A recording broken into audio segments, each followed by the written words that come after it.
In this video you will be seeing about bond market. Bond markets, also known as the fixed income market, are financial markets where participants trade debt securities known as bonds. Bonds are essentially loans made by investors to issuers, such as governments, municipalities, corporations, and other entities.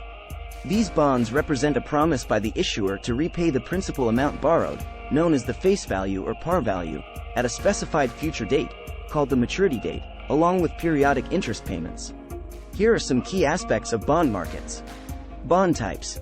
Bonds can have various types and characteristics, including government bonds, corporate bonds, municipal bonds, agency bonds, treasury bonds, convertible bonds, high-yield bonds, also known as junk bonds, and more. Each type of bond carries its own risk and return profile. Primary market. The primary market is where new bonds are issued and sold for the first time. Issuers raise capital by selling bonds to investors in primary market transactions. Investment banks and underwriters typically assist in the issuance process, determining the terms and conditions of the bonds. Secondary market. Once bonds are issued, they can be traded among investors in the secondary market. The secondary market provides liquidity, allowing investors to buy and sell bonds before their maturity date. Major exchanges, such as the New York Stock Exchange, NYSE, and the London Stock Exchange, LSE, facilitate bond trading, while over-the-counter, OTC, platforms also play a significant role. Bond prices and yields. Bond prices and yields have an inverse relationship. When bond prices rise, yields fall, and vice versa. The price of a bond is influenced by various factors, including interest rates, credit ratings, supply and demand dynamics, and overall market conditions. Yields represent the annualized return an investor receives from a bond, taking into account its price and coupon payments.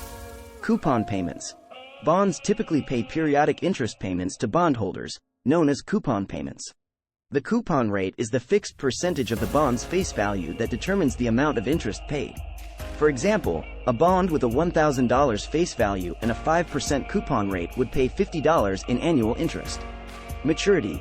Bonds have a specified maturity date, which is the date when the issuer must repay the principal amount to bondholders.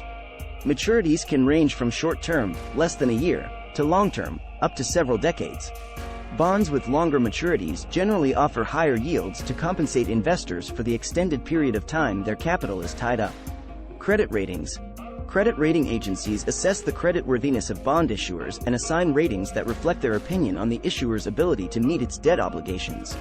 Common credit rating agencies include Standard & Poor's, S&P, Moody's, and Fitch. Higher-rated bonds are considered less risky and typically offer lower yields, while lower-rated bonds offer higher yields to compensate for the increased risk. Risks. Investing in bonds carries certain risks, including interest rate risk, credit risk, inflation risk, and liquidity risk. Changes in interest rates can affect bond prices and yields. Credit risk refers to the risk of default by the issuer, leading to potential loss of principal. Inflation risk arises from the potential erosion of purchasing power due to rising prices. Liquidity risk refers to the difficulty of selling a bond without significantly affecting its price. Bond markets are essential for capital formation, as they provide a means for governments, corporations, and other entities to raise funds for various purposes. They also offer investors a range of investment options with varying risk and return characteristics. Thanks for watching. Like, share, and subscribe.